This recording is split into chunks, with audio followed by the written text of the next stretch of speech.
오늘 함께 나누실 말씀은 고린도전서 14장 19절입니다.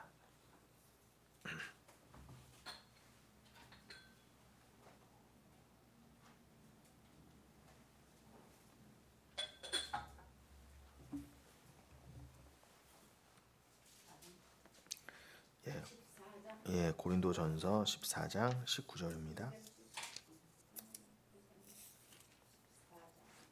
19절.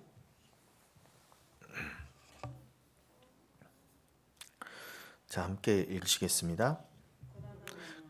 자, 고린도전서 14장 19절 함께 읽으시겠습니다. 그러나 교회에서 내가 남을 가르치기 위하여 깨달은 마음으로 5마디 말을 하는 것이 1만 마디 방언으로 말하는 것보다 나으니라. 네. 자, 우리가 이제 고린도전서 14장을 포함해서 이제 이 방언에 관한 말씀을 이제 마무리해 가고 있는데요. 자, 우리가 지난주까지 살펴본 것처럼 사도 바울은 이제 방언보다는 예언을 하라고 강력하게 권고를 했었습니다.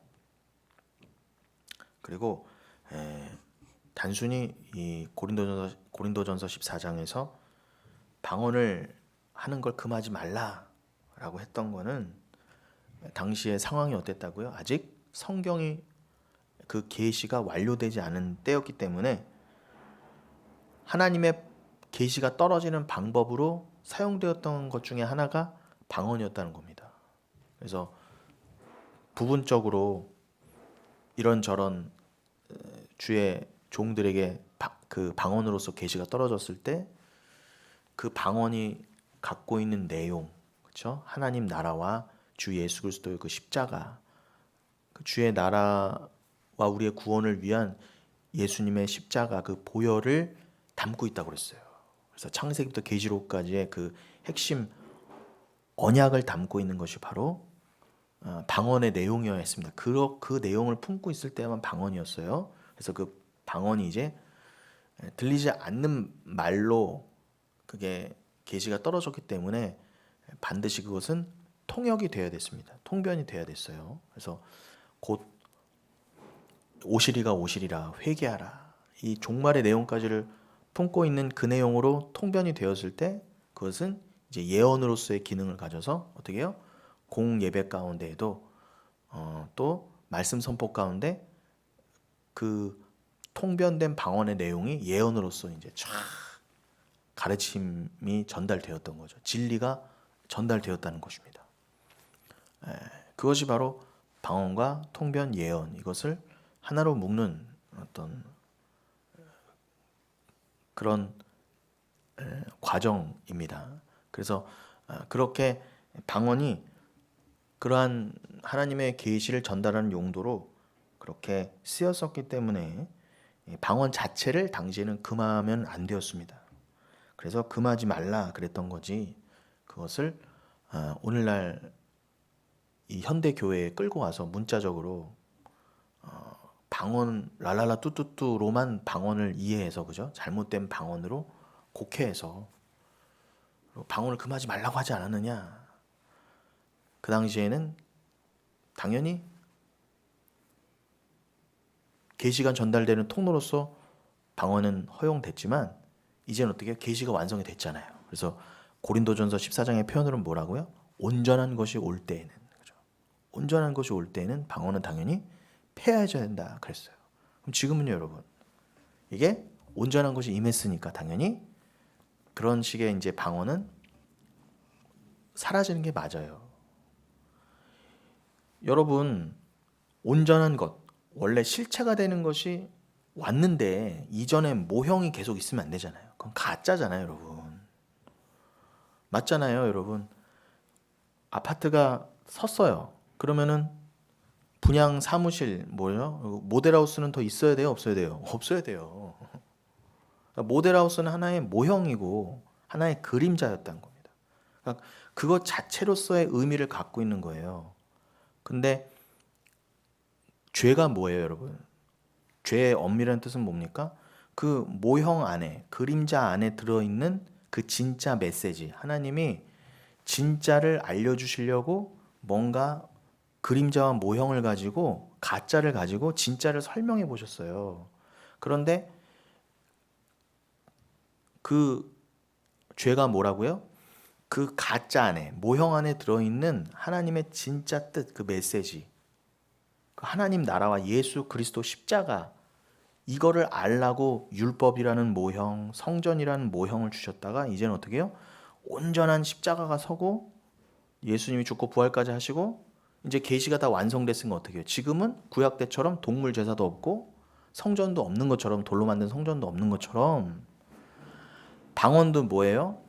하나님의 그 온전한 계시를, 이 성경을 완성하기 위해서 한시적으로 어떤 역할을 위해서 주셨던 건데, 그걸 가지고 그 뜻을 모르고 어떻게 계속 그 그림자와 문자 안에 갇혀 있는 거, 모형 안에 갇혀 있는 게 바로 죄라는 겁니다. 하나님의 뜻을 제대로 온전히 그 가짜를 통해 깨닫지 못하고 가짜만을 그냥 자체를 붙잡고 가짜만을 섬기고 가짜를 그저 율법적인 행위로서 자기의 의로 갖고 있는 것, 그게 바로 진짜 죄라는 거예요. 그러니까 어떻게 여러분? 진리를 가진 자는 그렇구나, 그 껍데기 안에 진짜를 보게 됨으로써 어떻게 해요? 여러분, 이 세상 자체가 껍데기잖아요. 이 세상은 옛하늘과 옛 땅이라면서요. 이거는 가짜다 그러셨어요. 쉬운 말로. 그래서 이 옛하늘과 옛 땅을 통해서 뭘 알라고 우리에게 육이라는 이 껍데기를 입히셔서 이 껍데기 같은 세상에 내려보내셨다고요? 그 새하늘과 새 땅을 잘 깨달으라고 우리에게 껍데기를 입혀서 이 껍데기 같은 세상 가운데 보내셨거든요. 그러니까 진리를 가진 자는 이 여기에 묶이지 않아요. 이 껍데기에 묶이지 않아요. 껍데기에 드러나는, 눈으로 봤을 때 좋아 보이고 나빠 보이고 선으로 악으로 보이는 것들을 한 번도 판단하지 않고 뭐예요? 여기 자체가 껍데기인데 여러분, 여기 이 세상의 역할을 알았어요. 이 만물의 역할을 알았어요. 그럼 어떻게 해요? 하나님이 나에게 주신 인생과 나에게 주신 이런 육신, 이런 것들의 의미를 알았어. 이거 자체에 묶여서 막 이 땅을 위해 사는 게 아니라, 나를 위해 사는 게 아니라, 여기서는 해방돼야 되는 것이고 이게 다가 아니구나를 알게 됐다는 거예요. 그래서 고린도전서 15장에서도 뭐라고요? 봐라, 분명히 하늘에서는, 새하늘과 새 땅에서는 우리가 영원히 살게 될 진짜 나라, 그게 진짜잖아요. 그게 진리의 나라거든. 진리는 참이란 뜻이라고 했습니다. 그 참 나라가 내가 영원히 있을 곳인가, 거기가 진짜잖아요. 그럼 거기서는 예수의 형상을 입고 예수라는 옷을 입고 하나님이 그냥 우리를 진리로 봐주신대요. 봐라, 거기서도 우리가 어떤 진리라는, 예수라는 그 형상, 단순히 예수를 닮았다가 아닙니다. 외모적으로 우리가 예수로 말미암은, 예수를 사랑하여 예수가 하나 된 자, 말씀과 하나 된 자를 가리키는 거예요. 그 그리스도의 형상을 따랐다는 건요. 그렇게 형상을 입게 되는 것처럼, 그러잖아요. 우리가 새 사람을 입어서 살게 될 거라고. 그런 것처럼 그거를 알라고 우리에게 이런 껍데기를 줘봤다. 그러니 껍데기는 가짜야 그래요. 가짜니까 우리가 이렇게 자꾸 주름이 생기고 흰머리가 나고 쇠퇴하는 거예요. 당연한 겁니다. 그건 여러분. 여기서 영원히 살 수 없어요. 아무리 진시황처럼 불로장생약을 먹어도 안 된다입니다. 그러니까 이게 껍데기구나. 그럼 말씀처럼 어떻게 해요? 이 껍데기가 있는 것처럼, 이게 이 땅에서는 흙이라고 하는 껍데기를 입고 사는 것처럼 저기에서는 진짜를 입고 산다를 알으라고 요 껍데기를 줬다는 거예요. 그럼 여러분, 껍데기는 나쁜 거예요? 좋은 거예요? 이걸 같이 판단하지 말라는 거예요. 이거는 왜 병들어? 이건 왜 주름이 드는 거야? 이건 왜 흰머리가 나는 거야? 왜 이렇게 나이 들어서 이러는 거야? 단순히 그렇게 한탄하시거나 이거 늙고 병드는 거 나쁜 것 이렇게 보시는 게 아니라 어떻게 해요? 로마서 8장에 말씀대로 그렇게 나오잖아요. 이걸 단순히 그런 용도로 봐버리면 그것은 썩어짐의 종로릇에 내 육신을 그냥 방치하는 거란 말입니다. 근데 이거는 썩을 수밖에 없구나. 맞아. 근데 이거를 통해서 내 진짜 실체를 알게 되면, 이 가짜를 통해 진짜를 알았잖아요. 그럼 이 가짜는 뭐예요? 이건 좋은 거예요. 늙고 병들어도 이건 좋은 거라니까요. 뜻을 알았으니까. 그렇게 됐을 때, 그래, 내가 너에게 육신을 주고 이 세상에 인생을 준 네가 의미를 알았구나. 네가 그럼 진리로 완성된 자야. 이렇게 봐주신다는 거예요. 그럼 뭐예요? 단순히 늙고 병든 게 무조건 나쁜 거, 무조건 병이 나아야 되고 이런 게 그게 좋은 거라고 누가 판단을 내리겠냐 말이에요. 물론 여러분 이 땅을 살면서 최대한 건강하게 사는 거 좋죠. 그러나 그게 진짜 좋은 거라면 하나님이요, 이 세상에 병든 자를 놔두시면 안 된다니까요. 하나님이 여기가 다고 병들지 않는 게, 제가 예를 드는 겁니다, 여러분. 병들지 않는 것 자체가 좋은 거라면 굳이 하나님이 여러분을 병들게 안 놔두세요. 그 늙어가게 안 놔두신다니까요. 하나님 보시기에 좋은 거라면 그게 진짜 선이고 터부면 여기서 여러분 다 나라, 그리고 여기서 평생 살아라, 영원히 살아라, 그러면 여러분을 그냥 늙지도 않게 두시지 뭐하러 여러분을 이 껍데기 안에 가두셨겠어요. 여기는 찢고 탈출해야 되는 거구나를 알게 해주신다는 거예요. 그럼 저기를 알면요, 여기는 어차피 다 껍데기구나를 알아서 어떻게 해요? 자유하게 되는 거예요. 묶이지 않아요.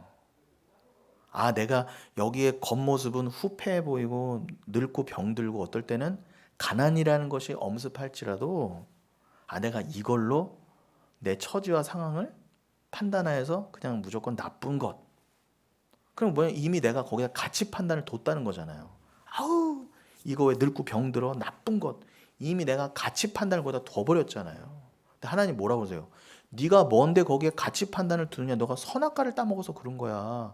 아니야. 이걸 통해 저길 알았으면 그게, 여러분, 이거 없었으면 저기 몰랐다니까요. 이 껍데기를 몰랐으면요. 그럼 껍데기는 좋은 거예요, 여러분.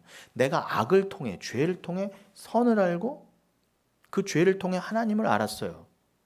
죄를 막 지으시란 얘기가 아니라 내가 그 범죄함을 통해, 범죄라는 단어 자체가 원래는 원뜻이 진리에서 벗어나다, 진리 옆에 잘못 두다라는 뜻이니까 단순히 침 뱉고 신호등 어겼다는 게 범죄라는 뜻이 아니라요, 성경에서는.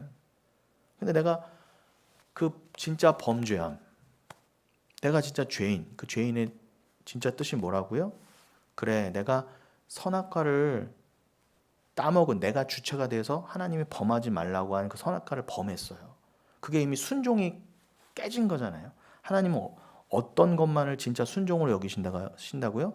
죽기까지 순종해서 너 그거 먹지 마 하면은 무슨 일이 있어도, 목에 칼이 들어와도 선악과를 안 먹었어야 되는데 사단이 싹 꼬이니까 먹었잖아요. 그건 뭐예요? 이미 내 안에 내재돼 있었다는 거예요. 내 안에 악이. 내 안에 악이 없었으면 뱀이 와서 아무리 꼬셔도 안 먹었을 거 아닙니까? 그럼 뭐예요? 뱀이 나쁜 거예요? 내가 나쁜 거예요? 내가 뱀인 거예요. 내가, 내 안에 마귀가 없었으면은 뱀이 아무리 꼬셔도 안 먹었을 거란 말입니다. 근데 왜 자꾸 우리는 뱀 탓을 하는 말이, 뱀 물러가라 물러가라.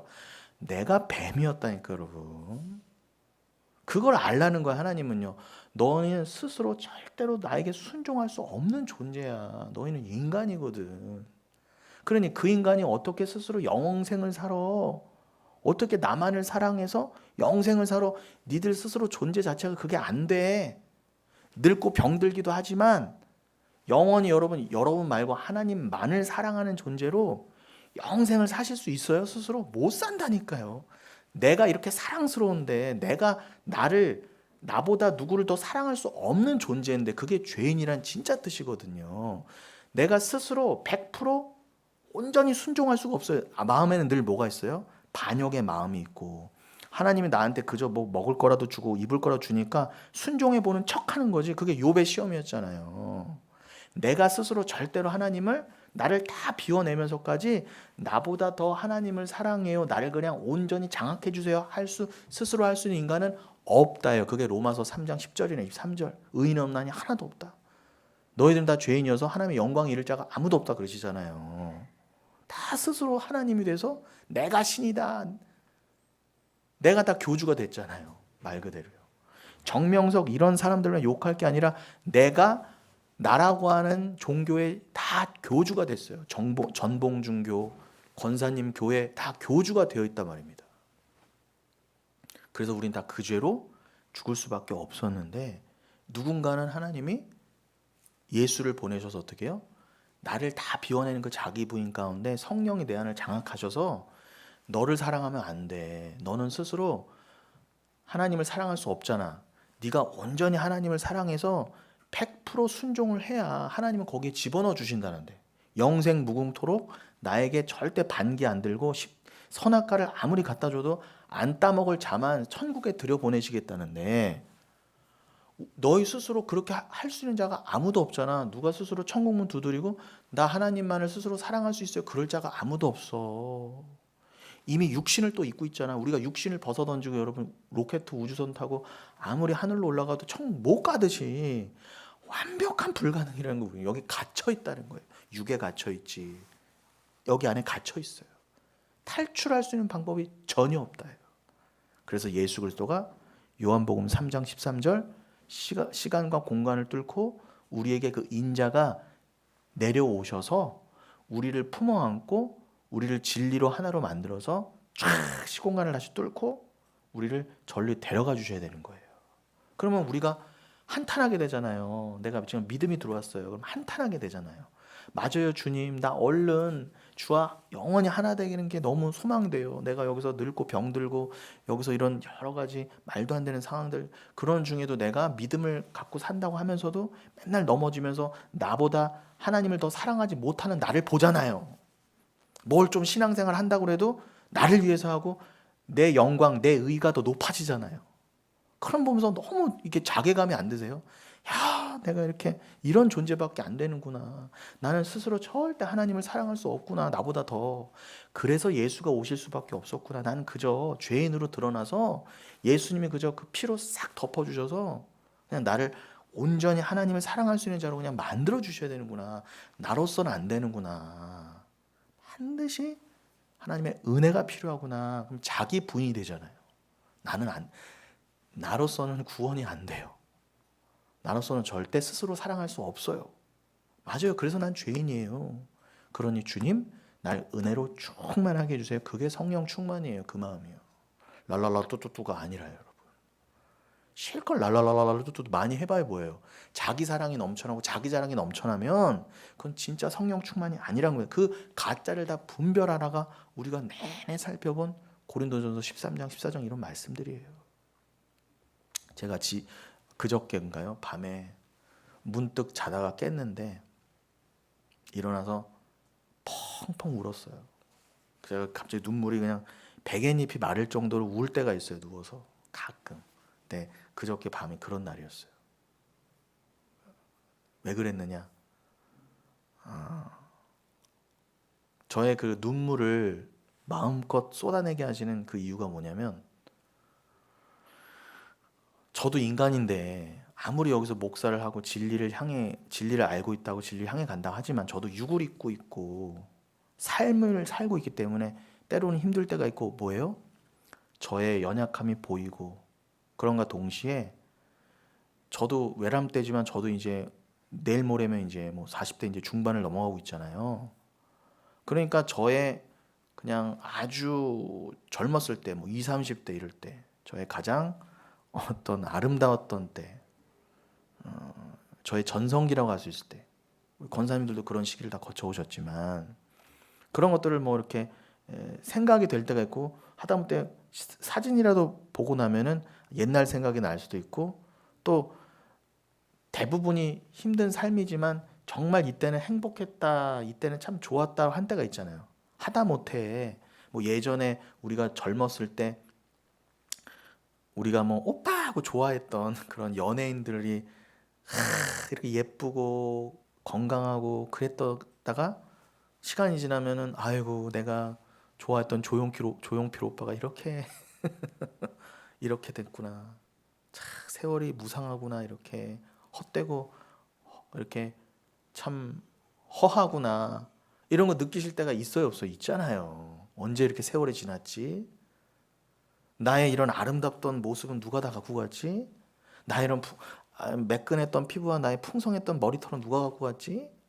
제가 그래서 조용필 씨의 그 단발머리 노래를 참 좋아하는 게요. 그게 단순히 그 언젠간 나를 위해 이게 그냥 웃자고 한 노래가 아니에요. 제가 가만히 들어보니까요. 그 소녀 누가 데려가냐 도대체? 누가 데려갔어요 도대체? 세월이 데려갔대요. 참 철학적인 노래입니다.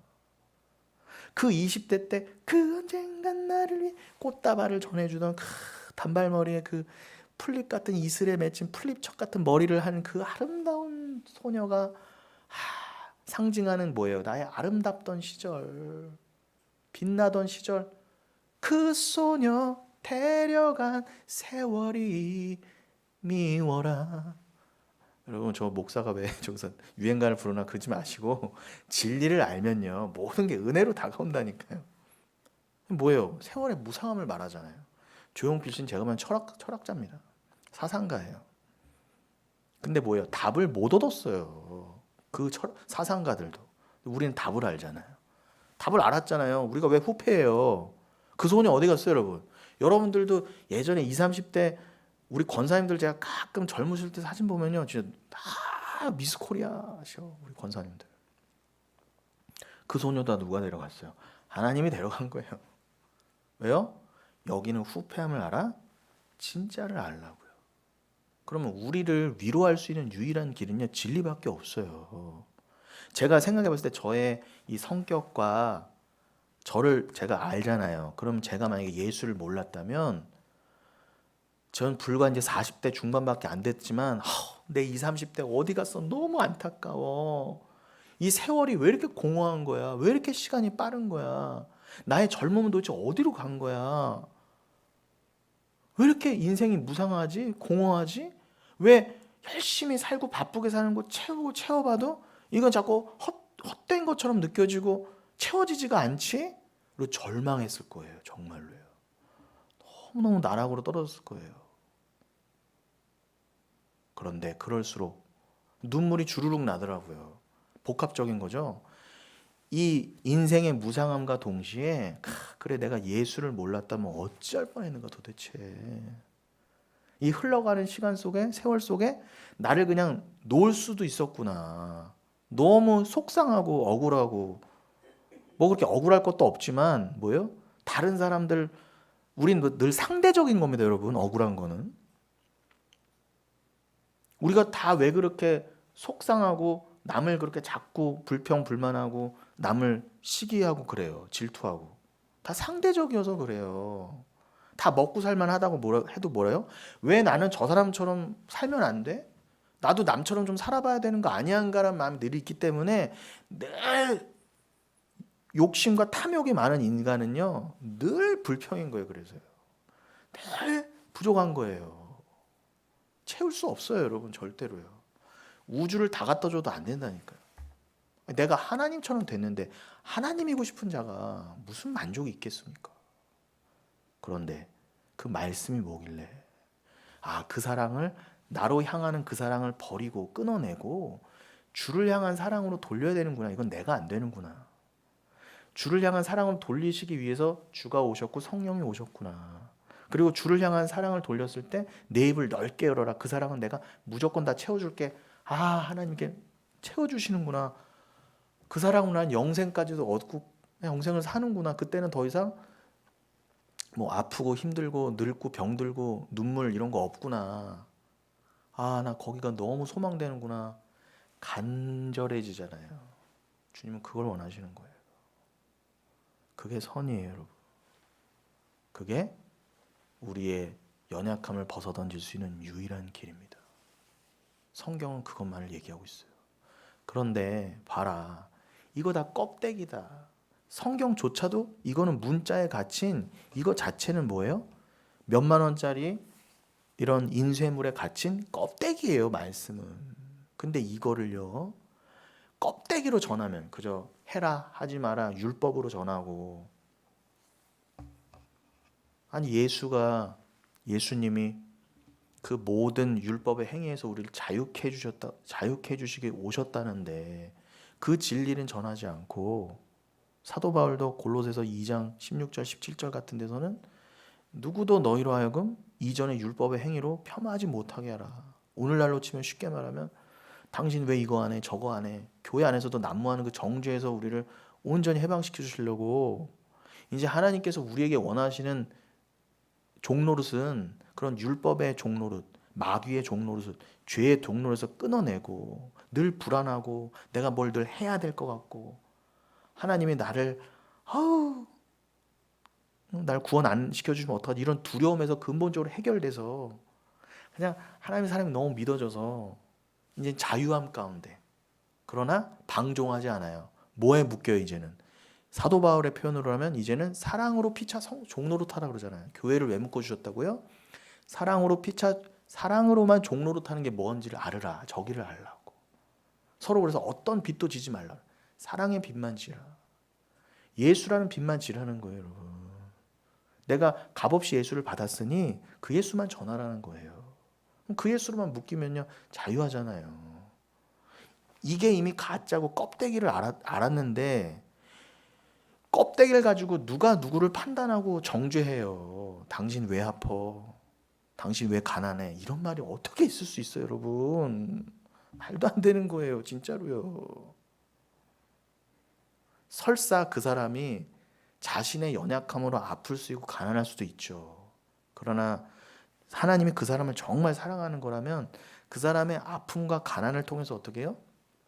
합력하여서 하나님만을 의지하게 하시고 하나님만을 붙쫓아 구원을 얻게 하신다면 그 기도 제목은 선이라는 겁니다. 그리고 대부분은 가라지잖아요. 그 가라지는 겉으로는 부자로 살고 건강하게 살 수도 있지만 그게 진짜 부요함과 건강이 아니라고 그러시잖아요. 그리고 여러 이 세상의 기근, 지진 이런 것들을 넘쳐나게 하시면서 어떻게 해요? 그 가라지들, 여긴 가라지 밭이에요 여러분. 알곡은 한 알이었다니까요. 그 비유에 나오잖아요. 마태복음 13장. 주일에도 잠깐 나눴지만. 한 알의 밀알되어 알은 곡식은 싹을 틔울 수 있는 진짜 생명은 한 알이었어요. 한 알. 그럼 나머지는요. 다 가라지. 그럼 여긴 뭐예요? 가라지 밭이에요 여러분. 여기가 가라지 밭이었으면 원래 가라지만 나오는 게 맞아요. 가라지는 뭐라고요? 독보리예요 독보리. 원어를 보면은요. 겉으로는요 똑같이 생겼어요. 이삭이 팰 때까지. 근데 그게 진짜 이삭인 줄 알고 그거를 따서 끓여 먹으면 어떻게 해요? 막 설사고 구토하고 그랬단 말입니다. 지자니온. 원어에선 지자니아라고 되어 있죠. 복수. 가라지들. 절대 우리의 양식이 될 수 없어요. 우리는 다 그렇게 죽을 뻔했어요. 우리도 다 가라지였어요 여러분. 근데 하나님이 그런 말도 안 되는 이 상황들, 이 가라지밭이라는 걸 보여주신과 동시에 그래 근데 눈으로 보는 것으로 판단하지 말고 그 가라지들을 왜 두셨다고요? 알곡을 위해서 두셨대잖아요. 알곡을 알곡되게 하려고. 원래 가라지였던 자들을 알곡으로 만들어 가시려면 가라지들이 반드시 필요하거든요. 그러니까 그냥 우리가 눈으로 보고 함부로 판단하지 말라는 거예요. 지금은 가라지로 보여도 저 사람이 나중엔 알곡이 될 수도 있는 거고요. 그리고 내가 원래 가라지였고. 그러니까 뭐 누가 더 잘 사고 못 사네 이런 걸로 뭐 지금 현상이 이렇네 저렇네 우리가 판단할 수가 없다는 거예요. 하나님이 그 크신 경륜으로 다 하나하나 이렇게 딱딱딱딱 시줄과 날줄로 이렇게 만들어가 직조해 가시는데 우리 생각이 거기 들어가면 이미 그건 망치는 거예요 여러분. 하나님이 잘 뜨개질하고 계시는데 주님 왜 그렇게 뜨개질하세요? 일로 가야죠. 뭐 좀 넣어야죠. 입이 틀린 거예요. 하나님은 우리의 의견을 받지도 않으실 뿐더러 우리 의견대로 하나님 만들어 가시면 여기 난리 나는 거예요 여러분. 정확히 하나님 뜻대로 가는 거예요. 우리는 그냥 순종이 뭔가를 아시면 되는 거예요. 죽기까지 순종. 근데 안 되시잖아요. 이거 아닌 것 같은데 하나님 이거 틀리신 것 같은데 자꾸 이렇게 판단하잖아요. 당신 왜 나한테 이러세요? 자꾸 이런 말만 하잖아요. 그러니 우린 죄인이라는 거예요. 그럼 보세요. 가라지 밭 중에 가라지 중에 알곡이 절대 나올 수 없어. 누군가는 알곡이 먼저 돼야지 가능성이 열리는데 우린 다 가라지라 말입니다. 요한복음 8장에서 뭐라고요? 우린 다 마귀의 자식이래잖아. 우리가 다 사단이에요. 우리가 다 나만을 위해 살고 세상을 위해 살고 세상을 짝 했던 음녀예요. 우리가 가장 음행했던 자였어. 우리가 가장 음란한 자였어. 하나님 보시기엔. 단순히 육신적인 음행이 음란하다가 아니라 그 육신적인 음란만 뭐라고 할 게 아니라 진짜 음란은 뭐라고요? 우상숭배가 음란이라 그러잖아요. 탐심이 우상숭배고. 우리는요 가장 악독한 음란한 자였어요. 우리가 하나님 보시기에는요. 누굴 탓합니까? 우리가 감히 정명석을 어떻게 손가락질해요? 정명석이 착한 놈이란 얘기가 절대 아니라 내가 큰 정명석이 내가 죄인 중에 괴수였다를 아시면 되는 거예요. 그래서 그걸 아시는 만큼 맞아요 주님, 나를 용서해 주신 주님 감사합니다. 겸손하게 가시라는 거예요. 그러니 이 불가능한 땅이 어떻게 해요? 하나님이 마치 십자가라고 하는 모종삽처럼 싸셔서 십자가로 이렇게 여기에 이 세상 가운데 땅을 파서 한 알의 밀알을 심으셨어. 예수님 표현으로 하면 요한복음 12장 24절 한 알의 밀이 떨어져 썩지 아니하면 열매를 맺을 수 없느니라. 일단 포도나무가 서야 가지가 열리고 열매를 맺을 거 아닙니까? 그러니까 우리가 구원받으려면 하나님이 이 땅에다가 십자가를 세우셨다는 거예요. 그래서 갈라디아서 3장 16절에서 뭐라고요? 아브라함에게 그 자손들에게 씨를 주겠다 하신 그 씨는 자손들이 아니라 자손이니 단수이니 자손은 누구라? 예수 그리스도시라 그러잖아요. 아브라함이 물론 바다보다 많은 백성, 바다의 모래알보다 많은 백성, 하늘의 별보다 많은 백성을 예언으로 받았지만 그거는 결국인 것이고 여러분들이 이제 하늘에서 별과 같이 그냥 많은 수가 나라와 족속과 백성과 방언으로만 나온 수많은 무리가 여러분들을 포함한 여러분들을 설명한 겁니다. 계시록 7장의 그 표현은 그렇게 여러분들은 천국에서 구원하심이 보좌에 앉으신 이 찬양을 부르면서 영원히 사실 여러분들은 정말 많은 수의 무리인 거예요. 근데 이 무리가 열매가 진짜 하나님은 여러분을 알곡으로 만들어 저장하신다면서요. 하늘에 들이실 거라면서요. 그럼 여러분이 가라지가 아니라 알곡으로 만드시려면 누군가는 그 시작이 돼야 될 거 아닙니까? 그게 예수라는 거예요. 그게 고린도전서 15장 얘기인 거고요. 또 그러니까 성경은 다 같은 말만 해요. 제가 그래 좀 전에 말한 갈라디아서 3장 16절도 그래서 그 자손을 아브라함에게 약속하셨으니 그 자손이 곧 예수 그리스도다. 그러니까 하나님의 진짜 자손은 누구밖에 없었다? 예수 그리스도. 그 아들을 아브라함에게 주신 거예요. 그래서 아브라함이 그 믿음으로 어떻게 해요? 그 예수 그리스도가 이제 이 땅에 심겨서 어떻게 해요? 쫙 하고 이제 십자가에 죽고 부활하심으로 우리도 자손 삼으신 거예요. 그 덕분에. 그래서 우리도 원래 미라는 한 알, 자손은 예수 한 분, 그 예수 한 분밖에 없었는데 그 예수가 하나님께 온전히 죽기까지 순종하심으로 어떻게 해요? 우리라고 하는 열매까지 거둘 수 있게 되었다요. 우리도 열매가 되었다요. 원래는 가라지였는데 하나님이 들으실 수 있는 곡식이 될 수 있었다예요. 그러니 감사와 찬송과 영광은 예수만 받으시는 게 맞아요. 어디 감히 인간 따위가 감히 그 영광을 받습니까 도대체. 목사님 때문에 우리가 구원받았어요. 말씀 가르쳐 주셔서 감사해요. 그게 맞다 할지라도 사도 바울이 사도행전 14장에서 어떻게 했다고? 옷을 찢으면서 왜 이래 도대체 왜 이래? 나한테 왜 영광 돌리는 거야? 이러지 마. 나도 그저 값없이 구원함을 받은 자로서 그냥 값없이 내가 할 바를 했을 뿐이지 왜 나한테 꽃먹거리 걸어주고 왜 나한테 영광을 자꾸 주는 거야? 우리 목사님 그러지 마. 그거 나 죽이는 거야 오히려. 영광은 오직 이사야서 42장 8절 하나님 거라 그러잖아요. 니들이 그걸 깨달으라고 내가 와서 말씀 전하는 거지. 목사 올려주고 교회 이상하게 크게 만들고 이상하게 만들어서 니들끼리 영광 나눠 먹게 하라는 그런 니들만의 세상 만들려고 교회 만들어준 게 아니라 그런 모습이 교회에 보일수록 어떻게 해요? 이러지 마세요. 우린 다 똑같은 죄인입니다. 그저 예수 한 분만이 영광 받으셔야 되고 그냥 그분 덕분에 말씀을 안 자가, 말씀을 맡은 자가, 먼저 맡은 자가 그냥 말씀을 흘려준 것 뿐이죠. 도대체 왜 서로 급을 나누고 왜 서로 정죄하며 서로 영광 갈라먹게 하고 있습니까? 옷을 찢으면서 회개시켰어요, 여러분. 절대 교회는 그러면 안 돼요.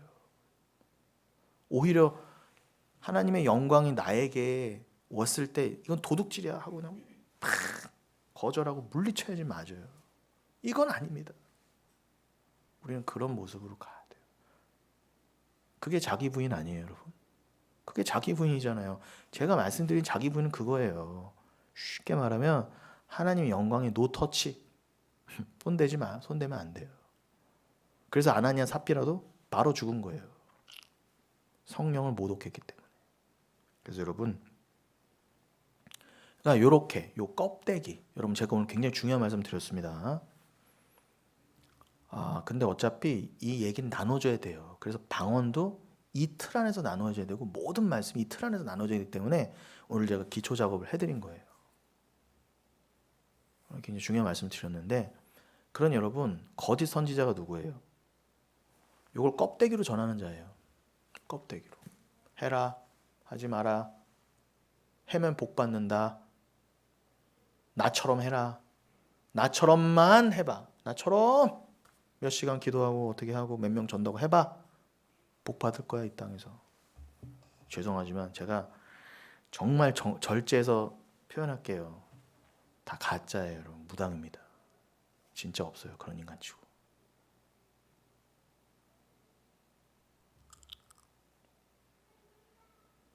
여러분, 이 껍데기 안에 하나님이 진짜예요. 예수 그리스도만이 진짜예요. 그것만을 전하는 자가 진짜 성령 충만한 자예요. 그러니까 껍데기 안에 로고스 안에 레마를 보는 자, 그 말씀을 들으셔야 돼요. 그럼 여기가 껍데기로 안 보이면 여러분, 이 세상은 껍데기야, 이 세상은 다가 아니야, 이 세상을 위한 게 기독교가 아니야를 알면 저기를 말하게 돼 있어요. 그러니 여러분, 이거를 그저 문자로만 껍데기로만 전하는 자는 뭐예요? 여기가 껍데기인지 어디가 진짜인지 모르는 자라는 거예요, 여러분. 아무리 입으로 떠들 수 있어요. 뭐 천국 말할 수 있어요. 영생 말할 수 있어요. 그러나 거짓 선지자라 그러지 않습니까? 그런 자. 여러분, 요즘 유튜브에도 많이 나오는 거 나는 신이다 뭐런 짧게 끊어 나오는 영상으로 보세요. 정명성뿐만 그럽니까? 모든 이단 교주들 보세요. 너무 비슷해요. 교회에서 하는 거랑 비슷해요. 하고 나오는 것도 비슷하고 뒤에 십자가까지 달려있고 너무 비슷해요. 그게 거짓 선지자라는 거예요, 여러분.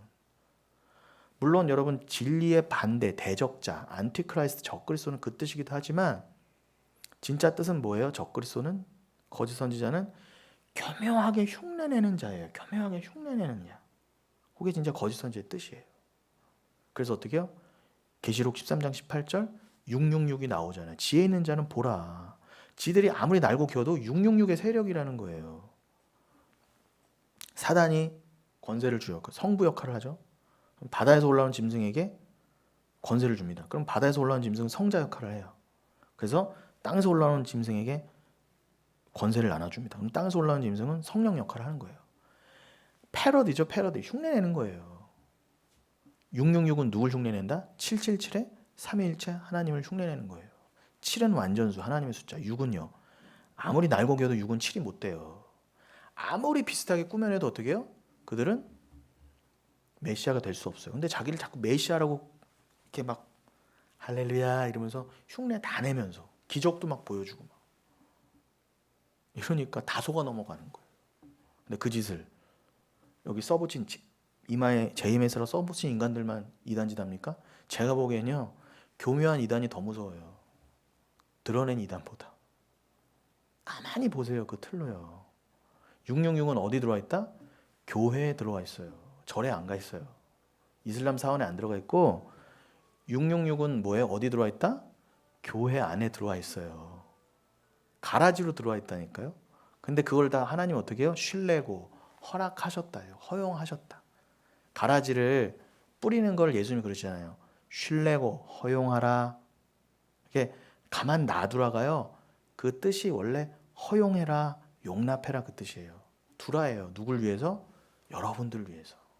그 가짜들이 있어야 진짜를 알거든요. 그러니까 하나님이 신뢰고 허용해라. 종말의 때까지 내가 어차피 그때는 다 가라지는 가라지로 묶어서 내가 유황 불못에 던질 거야. 계시록에 나오잖아요. 그 666의 세력, 사단, 바다 짐승, 땅 짐승, 그들에게 복종했던 거짓 선지자들, 거짓 무리들은 다 묶어서 어떻게 해요? 가라지처럼 던져버릴 거야. 걱정하지 마. 알곡이 열매 맺을 때까지는 두라 그러셨어요. 그러니까 교회 안에 들어온 666 세력도 뭐예요? 우리가 물러가라! 물론 그런다고 막아지는 게 아니라 우리는 진리를 가지고 잘 분별하시라는 거예요, 여러분. 아, 저 거짓 가르침이구나. 이단이구나. 진리를 가진 자는 알게 된다는 거예요. 그러면 왜 허용하셨다고요? 가라지는 가라지대로 모이게 하시려고. 다 그걸로 넘어가게 하려고. 병 낫고 부자 되는 대로 짱 보여주면 다 넘어가게 하려고요. 그들 중에서 물론 알곡으로 건질 자도 있지만 큰 틀은 그렇다입니다. 그럼 뭐예요?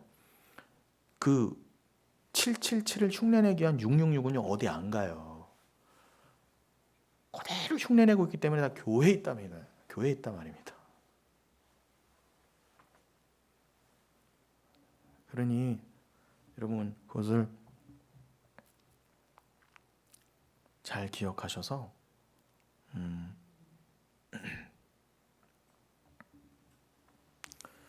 우리가 영을 받았으니 당연히 분별할 수가 있는 것입니다. 자, 그 얘기는 또 기회가 될 때 하겠지만 이 종말의 때가 다가올수록 그러한 일들이 더 많아질 거야. 그러니 너무 이상히 여기지 말라셨어요. 왜 이런 일들이 자꾸 막 넘치는 거야? 당연하다 그러셨어요. 복음서의 종말에 관한 말씀에 곳곳에서 말씀하셨죠. 마가복음 13장이라던가 곳곳에서 말씀하셨어요. 이상히 여기지 말어. 교회 안에 원래 666은 내가 넘치도록 신뢰고 용납했어. 그렇게 거짓 메시아, 거짓 예수들이 아주 그냥 많아질수록 너희들은 때가 가까웠구나 더 알아라. 여러분 대한민국 참 신기한 나라입니다. 유별난 나라예요. 진짜로 대한민국. 제가 보니까 한국 사람들도 유별나 진짜. 여러 가지로. 그리고 종교성도 유별나요. 진짜. 그 사도행전 17장에 그 아테네에서 아덴이었죠. 거기선 표현이. 아덴 지금의 아테네입니다. 거기서 사도 바울이 아무리 복음을 전해도 그 사람들이 듣긴 들어요. 아 그렇구나. 뭔가 또 새로운 종교인가. 니들이 종교성은 되게 강하구나. 종교심은 많어. 근데 뭐예요? 제대로 알아듣는 인간이 거의 없더라고요. 사도 바울이 손 털고 다른 데로 가잖아요. 제가 보니까 대한민국 사람들요 정말 영적이에요. 하여튼 미신, 잡교, 무당도 엄청 많고요. 아까 우리 권사님들하고 얘기했지만 윤달 무조건 챙겨. 아무리 과학이 발전해도요 끝까지 챙겨요 윤달. 이상해 아무튼. 종교성이 강해요. 그래서 우리나라에 그렇게 이단이 많나 봐요. 대한민국이 제일 많대잖아요 가짜 예수가. 그리고 우리나라에 제일 크다고 하는 교회도 있어요. 제일 큰 성당도 우리나라에 있어요. 그 바티칸 성당 빼놓고 아시아에서 제일 큰 성당도 우리나라에 있다니까요. 분당에 가면 있잖아요. 이 하나님 유별나요. 근데 하나님이 우리 대한민국에 왜 그걸 허락하셨을까요? 이렇게 가짜를 이렇게 가짜를 그냥 풍성하게 진짜를 제가 봤을 땐 진짜를 전하는 교회는요 유명하지도 않아요. 어디 구석에 짱 박혀갖고 정말 좁은 문으로 좁은 길로만 가면서 좁게 형성이 돼 있어. 왜 그러셨다고요? 극소수의 알곡을 위해 이 가라지들 이렇게 그냥 휘황찬란하게 득세하게 하신 거예요. 두고 봐라. 니들이 그렇게 득세하고 니들이 잘나고 우리가 이렇게 우리 왕국을 세웠다. 우리가 맞다. 우리가 믿는 하나님 맞다. 해봐라. 출애굽기 때처럼 어떻게 해요? 주님이 모세가 칼 들어서 레위인들 칼 치워서 어떻게 해요? 하나님을 잘못 믿었던 자를 다 죽였잖아요. 하나님을 금송아지로 알고 잘못 섬겼던 자들. 금소로 여기고 하나님을 금소로 여기고 하나님을 착각해서 믿었던 자들 다 죽였던 것처럼 여러분 뭐예요? 똑같아요. 우리 그런 자들 심판하실 거예요, 여러분. 예수님이 직접 말씀이란 검으로 다 처단하실 거란 말입니다. 그건 주일에도 나눴죠. 그러니 여러분 거짓 선지자들은 뭐라고요? 이 하나님을요 다 소로 전해요. 인간의 본성 죄는 뭐예요? 자꾸 하나님을요 소로 보고 싶어요. 그래서 여러분 성경에도 소에 관한 얘기가 많이 나오는 거예요. 그 알레프, 그 히브리어의 첫 글자인 알레프가요 영어로 치면 A죠. 그 알레프가 하나님을 뜻하기도 하지만 소를 뜻합니다. 그래서 각 종교에도 이렇게 소가 많이 등장하는 거예요. 불교에도 소가 등장하고 힌두교도 소가 등장하죠. 네팔, 인도 같은 데 소를 숭상시하잖아요. 그게 다 뭐예요? 하나님 다 허락하신 가운데 여러분 원래 진짜는 성경이었어요. 말씀은 진짜 말씀은 이 성경밖에 없었는데 모든 종교가 이걸 흉내낸 거예요. 그래서 다른 종교의 경전이 성경하고 비슷하게 보이는 거예요. 하나님은 소를 만들어 주셨어. 소를 그냥 먹으라고만 주신 게 아니라 일단은 소를 통해서 뭐예요? 하나님을 알라고. 그죠? 그 하나님. 그러니까 그냥 우리는 욕심이 뭐예요? 근데 하나님을 그죠? 소로 섬기고 싶잖아요. 이스라엘 백성처럼. 다산의 상징, 부의 상징. 특별히 또 한국 사람들 이렇게 소를 좋아해요. 한우를 좋아해요. 소 그냥 부자의 상징이잖아요. 재력의 상징. 소 같은 하나님으로 자꾸 하니까 이스라엘 백성 어떻게 해요? 이 소가 우리를 애굽에서 구원해낸 하나님이다 그랬을 때 다 죽었어요. 그럼 여러분 가짜는 뭘 전해요? 껍데기만 전하는 가짜들은 뭐예요? 하나님을 껍데기로만 전하는 거예요. 하나님은 소를 통해 이 껍데기를 통해 진짜 하나님을 알아라 그랬더니 가짜들은 뭐예요? 소만 전하는 거예요. 하나님은 그냥 소야 이렇게 전하는 거예요. 부자 되게 하시고 기적 보여주시고 기적. 그게 하나님을 소로 전하는 거짓 선지자들 다 죽을 거예요. 그러나 여러분 엘리사가 엘리야를 쫓아갈 때 어떻게 해요? 나오잖아요. 소, 2마리 소 쟁기 메고 그 엘리사가 부자였습니다, 여러분. 근데 그 엘리야 쫓아갈 때 어떻게 해요? 그 소들 다 죽이고 불살라서 제물로 드리고 그 소 잡아먹고 어떻게 해요? 말씀을 진리를 쫓았다고 나오잖아요. 그게 그냥 나온 말씀이 아니에요. 여러분 하나님을 소로 섬기면 안 된다는 거예요. 소는요 삭제돼야 돼요. 그 겉으로 드러난 껍데기 소는요 우리가 이거는 껍데기로 그죠? 소라는 이 껍데기를 통해서 하나님을 알았으면은 그 소는 이제는 우리가 엘리사가 실제로 불살라서 잡아먹은 것처럼 여러분이 소를 잡아다 그렇게 번제드려서 잡아먹으라는 뜻이 아니라 엘리사가 상징했던 바가 뭐예요? 여러분들이 처음에 하나님으로 착각했던 그 소를 그렇게 삭제시켜서 여러분이 이 소는 그냥 소로서 숭상하면 안 되는 거야 라고 소를 딱 죽이셔야 그 소는 어떻게 해요? 하나님으로 부활되어 내 안에 들어온단 말입니다. 그러니까 그러면 그 소가 상징하는 그 돈, 금, 힘, 다산, 부자 이런 겉으로 드러난 껍데기의 소를 통해서 하나님을 알았어. 하나님은 진짜 풍성하시고 정말 위대하신 하나님. 근데 모든 종교와 모든 거짓 선지자들은 그냥 소를 섬겨라. 그냥 하나님께 소를 얻어내면 된다. 그냥 그렇게 가르칠 때 아니야. 그렇게 하나님을 소로 믿으면 죽는 거야. 하나님을 껍데기로 믿으면 안 돼. 그렇게 됐을 때 여러분에게 그 소는 껍데기는요. 선한 거예요? 나쁜 거예요? 가치 판단이 안 돼요. 소 덕분에 하나님을 알았으면 그 가짜는 좋은 거예요. 근데 그냥 소를 통해 하나님을 모르면 그 가짜는 어떻게 해요? 나를 죽이는 나쁜 게 되는 거예요. 그러니 여러분 벳세메스로 가는 소 이야기도 기억나시죠? 사무엘상 5장 이하에 5장 뒤로 6장 이때 벳세메스 소 얘기 나오잖아요. 그 블레셋에서 소 2마리를 암소 2마리를 묶어서 하나님의 법궤를 실어서 보내잖아요. 블레셋 사람들이. 보자. 이게 정말 하나님이 버리신 일이면 이 소들이 엉뚱한 데로 안 가고 이스라엘로 곧바로 갈 거야. 보내니까 그 암소가 어떻게 해요? 2마리가. 암소가요. 악이 밴 암소였어요. 젖이 아직 철철 나오는. 그 말은 뭐예요? 본능에 가장 충실한 암소란 말입니다. 새끼를 두고 어디 가요? 근데 일부러 블레셋 사람들이 어떻게 했다고요? 젖이 철철 넘치는 그 모성애로 지금 충만한 그 어미소 둘을 일부러 보냈다는 거예요. 사람 손에도 안 이끌리고 그냥 소만 수레에 이끌려서 보냈어요. 그랬더니 소가 어떻게 해요? 음메 음메 울면서 뒤에 새끼가 있는데도 불구하고 하나님이 어거하시는 거 어떻게 해요? 순종하여서 그냥 수가 어떻게 해요? 자기를 부인하면서 새끼가 뒤에 있는데도 죽을 줄 알면서 넘어가서 어떻게 해요? 이스라엘로 넘어갔잖아요. 그래서 블레셋 사람들이 이방이 알았잖아요. 그런 겁니다, 여러분. 여러분이 그 소를 통해서 하나님을 아셔야 돼요.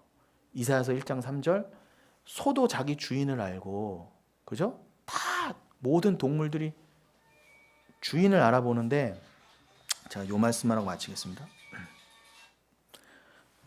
모든 소를 포함한 소가 모든 동물을 대표하잖아요. 이사야서 1장 3절에서요. 소도 자기 주인을 알아. 그죠? 이렇게 순종을 하는데 도대체 인간만이 불순종한다.